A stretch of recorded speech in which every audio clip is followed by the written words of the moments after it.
أعوذ بالله من الشيطان الرجيم. بسم الله الرحمن الرحيم. الحمد لله رب العالمين والعاقبة للمتقين، والصلاة والسلام على نبينا محمد وعلى آله وصحابته ومن اتبعهم بإحسان إلى يوم الدين. اللهم لا علم لنا إلا ما علمتنا إنك أنت العليم الحكيم. رب اشرح لي صدري ويسر لي أمري واحلل عقدة من لساني يفقه قولي. الله تعالى iltifat bilen Tefsirul Celaleyn'den Sure Nisa'nın 53. ayetine geldik. Ee, Bu ayette şu Yahudilerin kılmışlar hakkında söz anlatılır. Aldığın ayette Allah Teala elem tera ilellezine utu nasiben minel kitabi yu'minune bil cibti ve tağut degan Allah'ın şu ayetini okup etkendik. Hazır 53. ayet bu şu ayetlerin devam etti. Ee,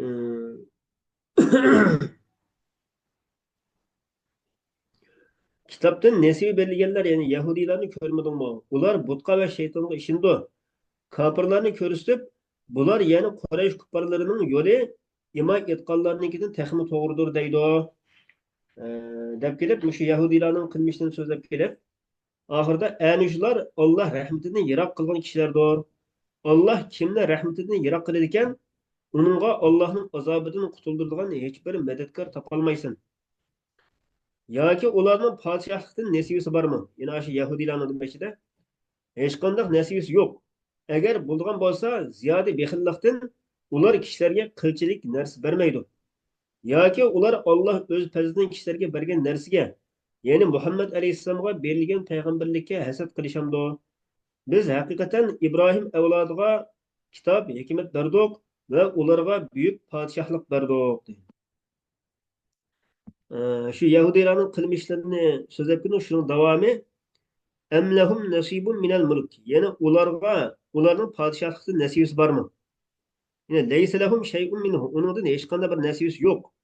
Velav kana agar nasibasi bo'lgan bo'lsa, agar podshohning agar ozroq nasibasi bo'lgan bo'lsa, fa idan la yutunan nasa naqira. Kishilarga hech qanday narsa bermagan bo'ladi. Yine bu yerda Yahudilarning bexillikdan iborat bir sifatini bayon qilib berdi.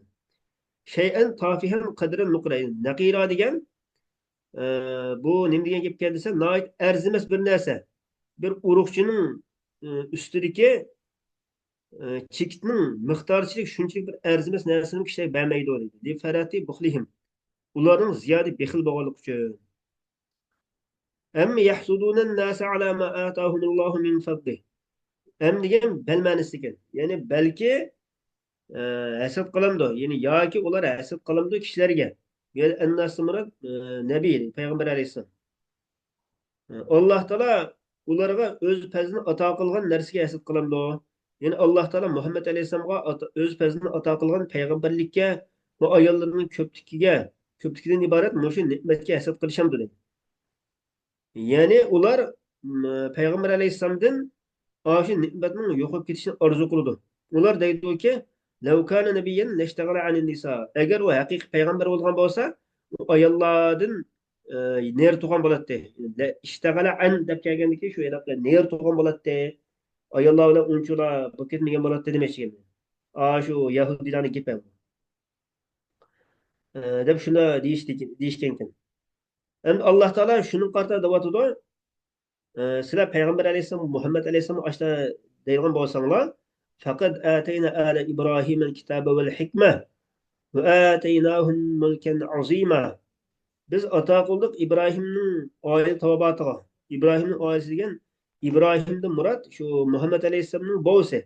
Yani Yahudiler Muhammed Aleyhisselam katı tanıkla bakkan doğan diken o İbrahim Aleyhisselam'ın Yahudiler itiraf kılıdı. Yani sizler itiraf kılıp bakkan şu İbrahim Aleyhisselam şu Muhammed Aleyhisselam'ın babası. Babalarının birisi.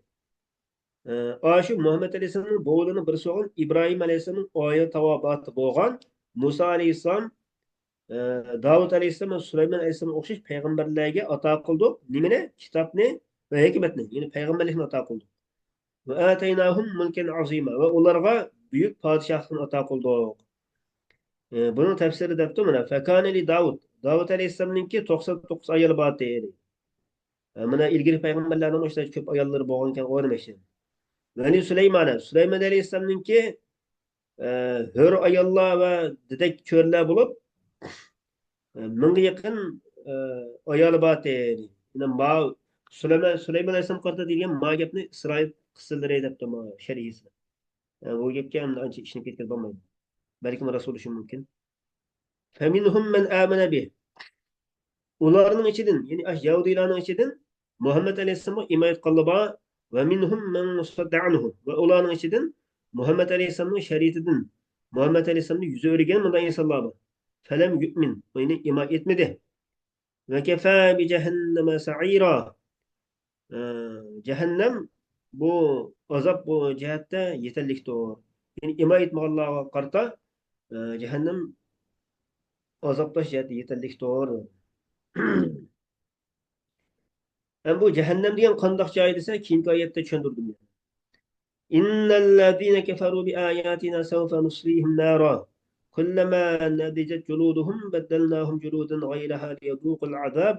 İnnallâhe kâne azîzen hakîmâ. Yani hakikaten bizim ayetimizge küfürlük kılganlar. Şüphesizki bizim ayetimizni inkar kılganlarını dozakka kirgizmiz. Ularning terlari pishib tugagan chog'da azobni tetitish uchun o'rniga boshqa ter yengishlaymiz. Alloh haqiqatan g'olibdir, hikmat bilan ish qilguvchidir. Nuslihim degan nudkhiluhum degan bo'ldi. Ya'ni kirgizimiz ularni o'tqa, yahtariquna fiha, ular shu o't kuydi, dozaqqa kirgizmaymiz demoqchi. Kullama nadijat, qachoniki ularning terlari pishib kuyib tugab ketgan chog'da almashtiramiz ularga unini boshqa terlarni.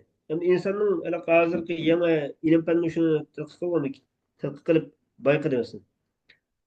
Teri kuyib tugab ketgan chog'da, bek kuyib ketgan chog'da og'ir azobini his qilmasa ketadi ekan. Niyada ma oyat bir mo'jiza mana. İnsanning terisi kuyib tugab ketgan chog'da azobni tetimay qolmasin deyish uchun uning o'rniga boshqa ter yengishlaymiz deyapti. Texmi azobni tetsin bo'ladi. بأن تعاد إلى حالها الأول غير محترقة. Çünkü qaytırıldı o tere özün avval qaltıge. Ma tefsir boş degan çağda orniga başka bir tengerinde yengişep ekilimiz geldik emas. Belki avval teri avval qaltıge qaytırıp o'timiz degan gap bu deb tefsir qildim. Yani köymegen holatki şu burun qaltıge qaytırmayız deganlik bo'ldi. Yazuqul azab. Azabni tetish uchun, azabning qattiqligini his qilish uchun.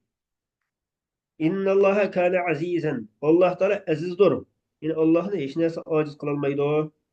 Hakimen. Yani Allah Teala mahlukatıda hikmet bilen iş kılışıdır. Hem de Kur'an-ı Kerim'deki uslubunun birisi cehennemninki ahvalini zikir kılmasa keyin Allah'ın cennetin ahvalini zikir kıldı. Kabir, küfrinin ahvalini zikir kılmasa keyin Allah iman etkenlerinki ahvalini zikir kıldı. Vellezîne âmenû. Yani iman etkenlerine kelsek deydi. Ve yaxshi amallarni qilganlarga kelsak, sanudkhiluhum jannatin tajri min tahtiha al-anhar. Kirgizimiz ularni jannatlarga, u qandoq jannatlar desa, eqib turdi uning ostidan o'stinglar. Mangu qoluvchidir ular shu jannatlarda. Xolidina abadan. Ular uchun shu jannatlarda azvajun mutahhara. Pak ayollar bordir.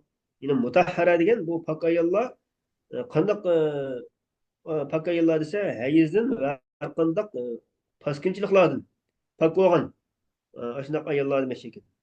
Va nudkhiluhum zillan zalila. Va ularni doimlik soyaga kirgizamiz. Jannatning ashna soyalariga kirgizamiz. Jannatningki menga uzib qolmaydigan ashna soyasi kirgizamiz deydi.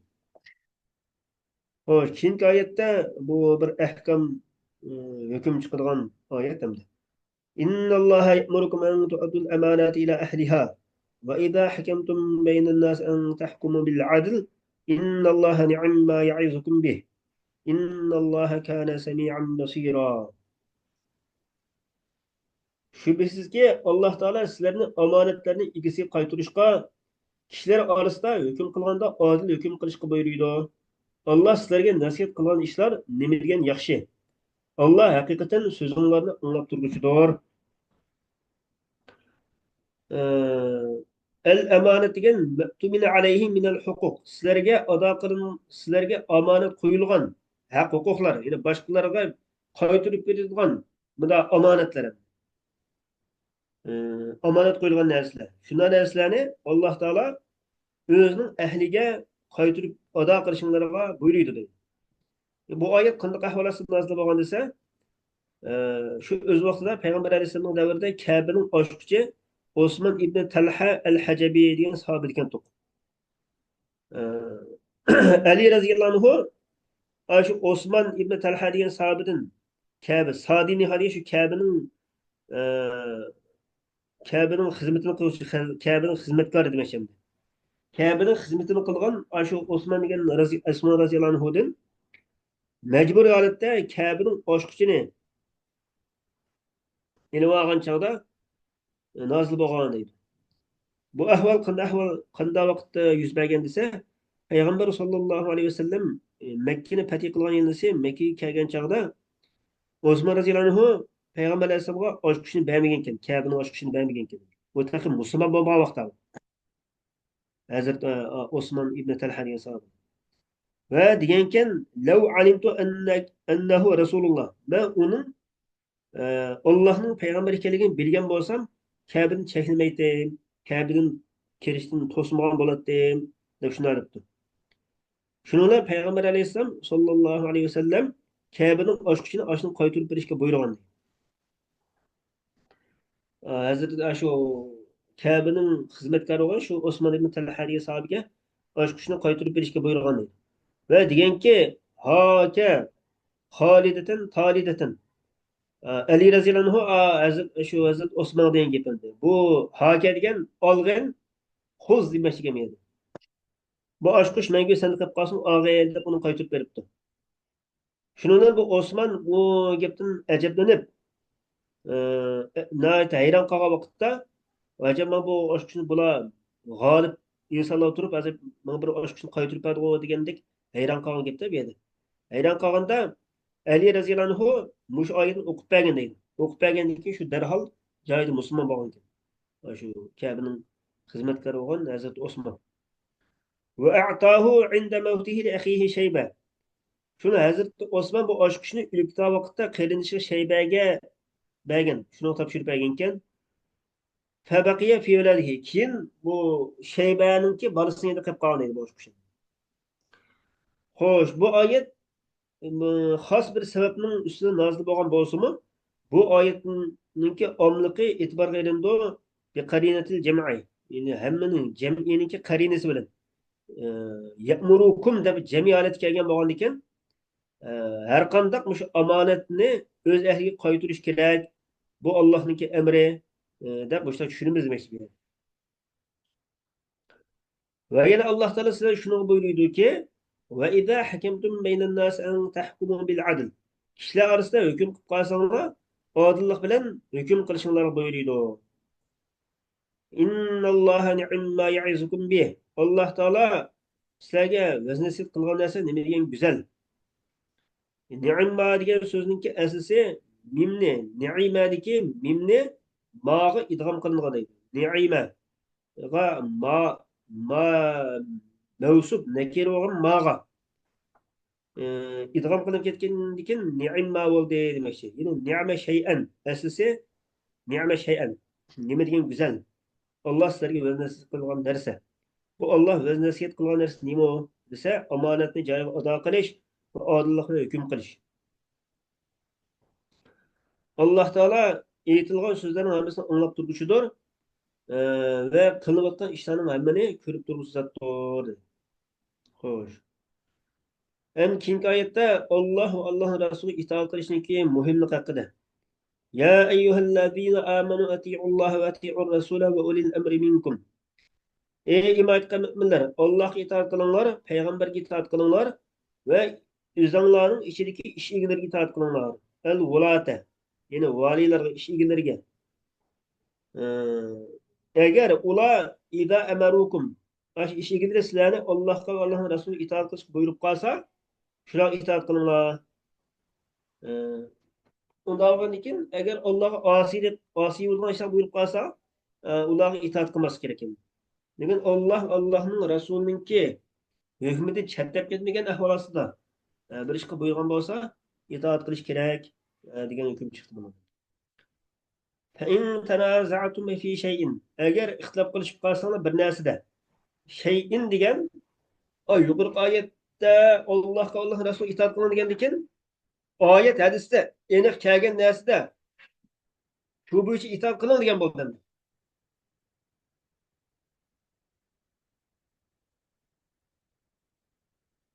Agar shunda bir narsa ixtilof qilishib qolsanglar, endi oyat hadis kelmagan, nas keltirilmagan munda narsada shay'un degan nas keltirilmagan bir narsa ixtilof qilishib qolsanglar, qaytaringlar uni Allohga, Allohning kitobiga va payg'ambarga qaytaringlar. Payg'ambarning e, yashayotgan muddatda hayot altida shu payg'ambarning o'zini so'rasanglar bo'ladi. Payg'ambar vafot etib ketgandan keyin uni sunnatiga qaytaringlar, sunnatidan izlanglar. Ya'ni ikshifu alayhi minhuma. Shu narsaning hukmini kitob va sunnatdan kashf qilib chiqaringlar demoqchi. Yani nes keltirilgan aniq oyat hadisda hukmi kelmagan masalalarni mush bo'yicha qilsanglar bo'ldi deyapti. Agar Allohga va oxirat kuniga imoya qilib bo'lsanglar, Allohga va oxirat kuniga imoya qilgan bo'lsanglar, har qanday masalada shu kitob sunnat bo'yicha hukm qilinglar. Zalika xayru va ahsanu ta'wila. Mushundaq qilish, kitob sunnat qaytarish sizlar uchun yaxshidir. Yana talash tortish qilishdan va ko'z qarash bilan gap qilishdan o'zinglarni ro'yi bo'yicha bir narsa deb qo'yishdan yaxshidir. Va ahsanu ta'wila. Va ta'vil jihatda eng go'zaldir.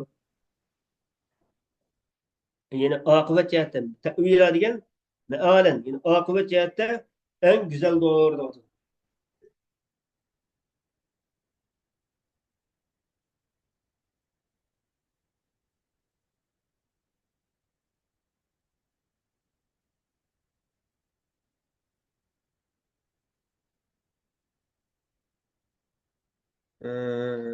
Alloh taolo hammaga manfaatli ma'no qilsin. وآخر دعوانا أن الحمد لله رب العالمين. سبحانك اللهم بحمدك أستغفرك وأتوب إليك.